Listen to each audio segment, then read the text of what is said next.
इयत्ता पहिलीपासूनच हिंदी भाषेच्या सक्तीविरोधात महाराष्ट्र नवनिर्माण सेनेबरोबरच उद्धव ठाकरेंच्या शिवसेनेनं थेट सरकारला आवाहन देत 5 जुलै रोजी संयुक्त मोर्चाची घोषणा दिली आहे. मुंबईमध्ये गिरगाव चौपाटी ते आझाद मैदान असा मोर्चा काढला जाणार आहे. 5 तारखेला सकाळी 10 वाजता होणाऱ्या या मोर्चाचं सर्व पक्षांनी सहभागी व्हावं असं आवाहन राज ठाकरेंनी शुक्रवारी घेतलेल्या पत्रकार परिषदेत केलंय. या आव्हानाला राज्यसभेचे खासदार शरद पवार यांच्या राष्ट्रवादी काँग्रेसनं सकारात्मक प्रतिसाद दिला असून ठाकरे बंधूंनी मराठीसाठी एकत्र एक मोर्चा काढण्याच्या निर्णयाला पवारांच्या पक्षानं बिनशर्त पाठिंबा दिलाय. तसे पत्रच पक्षानं जारी केलं आहे.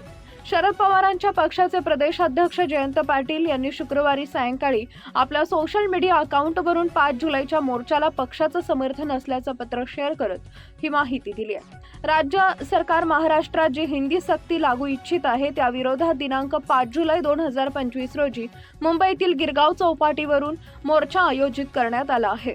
प्रत्येक मराठी माणसानं या मोर्चात सहभागी होण्याचं आवाहन मी करत आहे असं पत्र शेअर करतानाच जयंत पाटील यांनी म्हटलंय.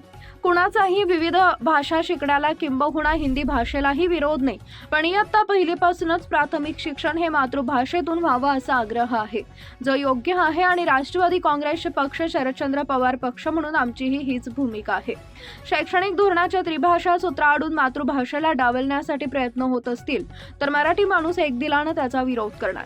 महाराष्ट्र हिताचा प्रश्न उभा राहतो तेव्हा महाराष्ट्रासाठी आणि जेव्हा राष्ट्रहिताचा प्रश्न उभा राहतो तेव्हा राष्ट्रासाठी पक्षीय भेदाभेद बाजूला सारून उभं राहणं हेच राष्ट्रवादी काँग्रेस पक्ष शरद पवार पक्षाचं स्पष्ट धोरण आहे असंही जयंत पाटील यांनी स्पष्ट केलंय.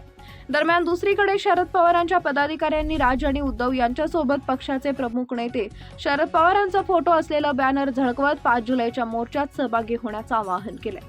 ठाण्यात हे बॅनर सध्या चर्चेचा विषय ठरत आहे. राज आणि उद्धव ठाकरे या मोर्चामध्ये एकत्र दिसतील असं सांगितलं जात आहे. त्यामुळेच या मोर्चाकडे केवळ मुंबईकर किंवा पालकाचंच नाही तर संपूर्ण महाराष्ट्राचं लक्ष लागून राहिलंय. सोमवारपासून सुरू होणाऱ्या पावसाळी अधिवेशनामध्येही हिंदी सक्तीचा विषय गाजण्याची दाट शक्यता व्यक्त केली जाते.